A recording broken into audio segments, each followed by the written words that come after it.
Hello സുഹൃത്ത്, നമസ്കാരം. ഇന്ന് ജൂൺ 17, ലേറ്റസ്റ്റ് കറണ്ട് അഫേഴ്സുമായി JDs current affairs. JDs current അഫേഴ്സിന്റെ ഇന്നത്തെ ഈ വീഡിയോ കാണുന്നവർക്ക് ഏവർക്കും ഈദ് മുബാരക്. ഇന്ന് എവിടെയും നമുക്ക് കാണാൻ സാധിക്കും ആഘോഷത്തിന്റെ ദിവസമാണെന്ന്. ജെഡിസ് കറണ്ട് അഫേഴ്സ് ഇപ്പോൾ ഞായറാഴ്ച യൂട്യൂബ് അപ്ലോഡ് ചെയ്യുന്നില്ല. അതിനു പകരമായിട്ട് ഇന്നത്തെ കറണ്ട് അഫേഴ്സിൽ കുറച്ചുകൂടി പോയിന്റ്സ് ആഡ് ചെയ്തിട്ടുണ്ട്. നമുക്ക് ഇന്നത്തെ കറണ്ട് അഫേഴ്സിലേക്ക് പോകാം. വൈക്കം മുഹമ്മദ് ബഷീർ സ്മാരക സമിതി ഏർപ്പെടുത്തിയ ബഷീർ ബാല്യകാല സഖി അവാർഡ് ആർക്കാണ് ലഭിച്ചത്? എം.എൻ. കാരശ്ശേരി. എം.എൻ. കാരശ്ശേരിക്കാണ് വൈക്കം മുഹമ്മദ് ബഷീർ സ്മാരക സമിതി ഏർപ്പെടുത്തിയിട്ടുള്ള ബഷീർ ബാല്യകാല സഖി അവാർഡ് ലഭിച്ചിട്ടുള്ളത്. എഴുത്തുകാരനും പ്രഭാഷകനുമായിട്ടുള്ള എം.എൻ. കാരശ്ശേരിക്കാണ് ഈ പ്രാവശ്യത്തെ 2024 ബഷീർ ബാല്യകാല സഖി അവാർഡ് ലഭിച്ചിട്ടുള്ളത്. സീനിയർ റൈറ്റേഴ്സ്, മുതിർന്ന എഴുത്തുകാർക്ക് നൽകുന്ന ഒരു അവാർഡാണിത്. കൂടാതെ ബഷീർ അമ്മ മലയാളം ലിറ്റററി കളക്റ്റീവ് ഏർപ്പെടുത്തിയിട്ടുള്ള ബഷീർ അമ്മ മലയാളം അവാർഡ് ലഭിച്ചിട്ടുള്ളത് K.A. ബീനയ്ക്കാണ്. ഈ 2 അവാർഡിന്റെ ജൂറിയായിരുന്നു ഡോക്ടർ M.M. ബഷീർ. അദ്ദേഹം ഇതിന്റെ ചെയർമാനും കൺവീനർ ആയിട്ടുള്ള കിളിരൂർ രാധാകൃഷ്ണൻ ആണ്. ഈ വരാൻ പോകുന്ന ജൂലൈ 5-ാം തീയതി മുൻ മന്ത്രി മുല്ലക്കര രത്നാകരൻ ഈ 2 പേർക്കും അവാർഡ് നൽകി ആദരിക്കും. 10,000 രൂപയാണ് ക്യാഷ് അവാർഡ്. ഒപ്പം തന്നെ പ്രശസ്തി പത്രവും മെമന്റോയും നൽകുന്നുണ്ട്.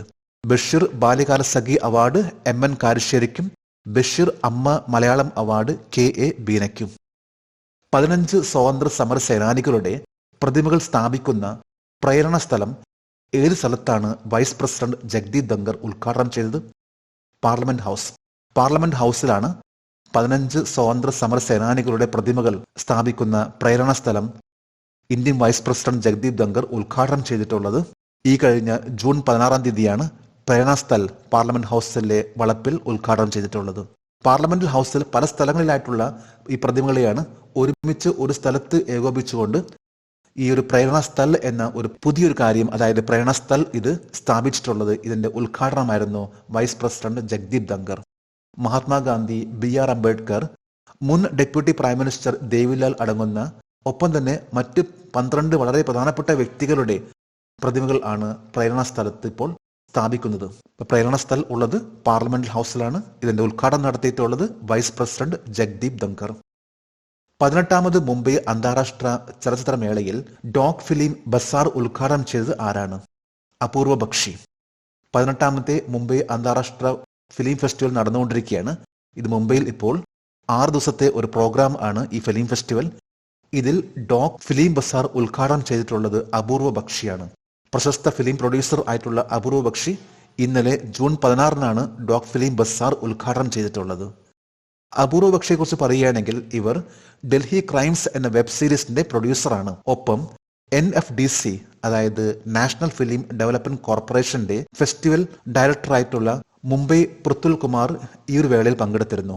ഡോക് ഫിലിം ബസാർ ഇതിന്റെ ലക്ഷ്യം എന്ന് പറയുമ്പോൾ ഫിലിം മേക്കേഴ്സിനെ പുതിയ ബയേഴ്സിനെയും സ്പോൺസേഴ്സിനെയും കണ്ടെത്തുന്നതിന് വേണ്ടിയുള്ള, അവരുടെ ഫിലിംസിനെ ബൂസ്റ്റപ്പ് ചെയ്യുന്നതിന് വേണ്ടിയുള്ള ഒരു ബസാർ ആണ് ഈ ഫിലിം ബസാർ.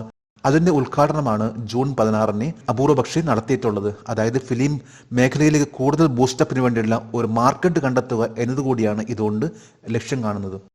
ഏത് പേരിലാണ് 2024 ഓഗസ്റ്റിൽ ഇന്ത്യ എയർഫോഴ്സ് അതിന്റെ ആദ്യ ബഹുരാഷ്ട്ര വ്യോമാഭ്യാസം നടത്തുന്നത്? തരംഗ് ശക്തി. ഇന്ത്യൻ എയർഫോഴ്സ് ആദ്യമായിട്ട് ഒരു മൾട്ടിനാഷണൽ എക്സസൈസ് നടത്താൻ പോവുകയാണ്. ഇതിന്റെ പേരാണ് തരംഗ് ശക്തി. ഈ ഒരു എക്സസൈസ് നടത്താൻ പോകുന്നത് ഓഗസ്റ്റിലായിരിക്കുള്ളൂ. ഇന്ത്യൻ എയർഫോഴ്സിന്റെ ആദ്യത്തെ മൾട്ടിനാഷണൽ എയർ എക്സസൈസ്. 10 രാജ്യങ്ങൾ പങ്കെടുക്കുന്ന ഒരു എയർ എക്സസൈസ് ആയിരിക്കുള്ളൂ വരാൻ പോകുന്ന ഓഗസ്റ്റിൽ ഇന്ത്യൻ എയർഫോഴ്സ് നടത്താൻ പോകുന്നത്. ഇതിന്റെ പേരാണ് തരംഗ് ശക്തി. ഇന്ത്യൻ നേവിക്കാണെങ്കിൽ ഇത്തരത്തിലുള്ള ഒരു വലിയൊരു എക്സസൈസ് നടത്തിക്കൊണ്ടിരിക്കുന്നുണ്ട് എല്ലാ വർഷവും. അത് ഫെബ്രുവരിയിലാണ്. ആ ഒരു എക്സസൈസിന്റെ പേരാണ് എക്സസൈസ് മിലാൻ. ഏതാണ്ട് 40 രാജ്യങ്ങൾ പങ്കെടുക്കുന്ന ഒരു വലിയൊരു എക്സസൈസ് ആണ് ഇന്ത്യൻ നേവിയുടെ എക്സസൈസ് മിലാൻ. ഈ കഴിഞ്ഞ ഫെബ്രുവരിയിൽ 12ാമത്തെ എക്സസൈസ് ആയിരുന്നു എക്സസൈസ് മിലാൻ. വിശാഖപട്ടണത്താണ് എല്ലാ വർഷവും മിലാൻ എക്സസൈസ് നടത്തുന്നത്. കാവലി പ്രൈസ് ഏത് മേഖലയിലെ ശാസ്ത്രജ്ഞർക്ക് നൽകുന്ന ഒരു അന്താരാഷ്ട്ര അവാർഡാണ്? Astrophysics, nano science, neuro science. Astrophysics, nano science, neuro science നൽകുന്ന ഒരു അവാർഡ് ആണ്, ഒരു പ്രൈസ് ആണ് കാവലി പ്രൈസ്. ഇതൊരു അന്താരാഷ്ട്ര അവാർഡാണ്. ഫ്രെഡ് കാവലി എന്ന മനുഷ്യസ്നേഹിയും നോർവീജിയൻ അമേരിക്കൻ ബിസിനസ്സുകാരനുമായിട്ടുള്ള ഫ്രെഡ് കാവലി, അദ്ദേഹത്തിന്റെ പേരിലാണ് കാവലി പ്രൈസ് ഏർപ്പെടുത്തിയിട്ടുള്ളത്. 2024 കാവലി പ്രൈസ് 8 സയന്റിസ്റ്റിനാണ് ലഭിച്ചിട്ടുള്ളത്. ഇതിൽ astrophysics, nano science, neuro science എന്നീ 3 ഏരിയയിലാണ് കാവ്ലി പ്രൈസ് നൽകുന്നത്. 2008 ആദ്യമായിട്ട് ഈ ഒരു അവാർഡ് പ്രഖ്യാപിച്ചിട്ടുള്ളതും അന്ന് 7 സയന്റിസ്റ്റിന് നൽകിയിരുന്നു.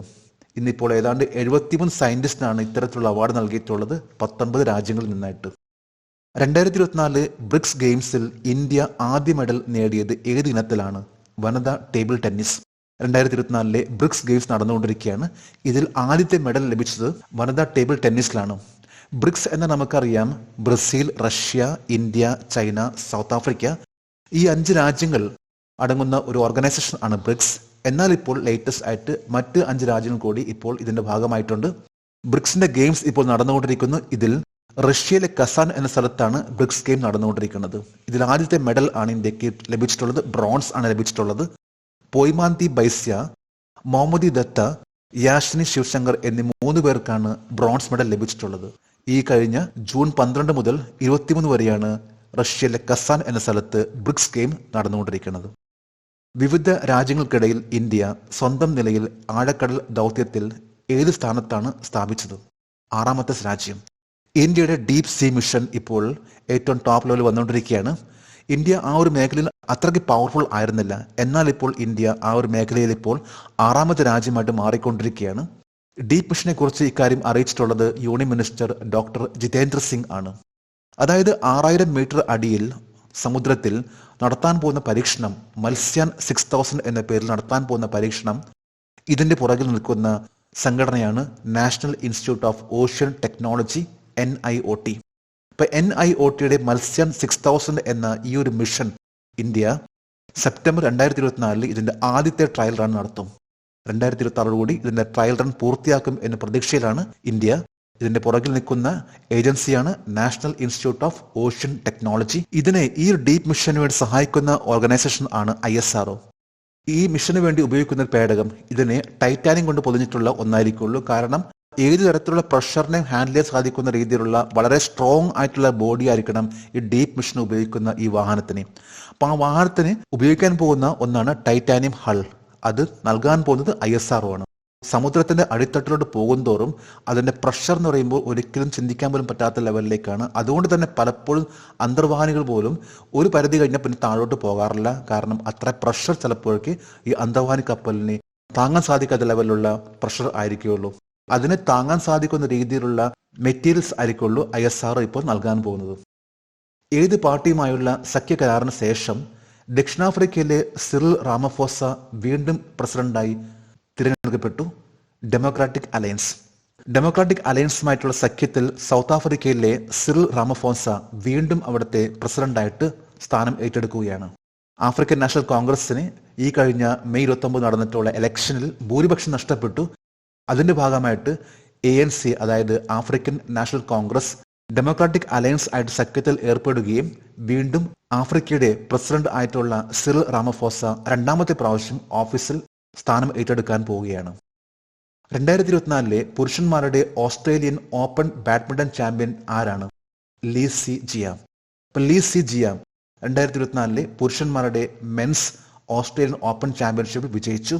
ലീ സി ജിയ മലേഷ്യൻ താരമാണ്. ഇപ്പൊ ബാഡ്മിന്റണിൽ ജപ്പാന്റെ കൊഡെ നറോക്കെ പരാജയപ്പെടുത്തിക്കൊണ്ടാണ് മലേഷ്യൻ ലീ സി ജിയ ഈ ഒരു വിജയം നേടിയിട്ടുള്ളത്. അപ്പോൾ Australian open badminton men's singles കിരീടം നേടിയിട്ടുള്ളത് മലേഷ്യയിലെ ലീ സി ജിയ. അതുപോലെ തന്നെ വനിതകളിലാണെങ്കിൽ ജപ്പാന്റെ ആയ ഓറിയാണ്. ഈ മത്സരം നടന്നിട്ടുള്ളത് ഇന്നലെയായിരുന്നു, ജൂൺ 16.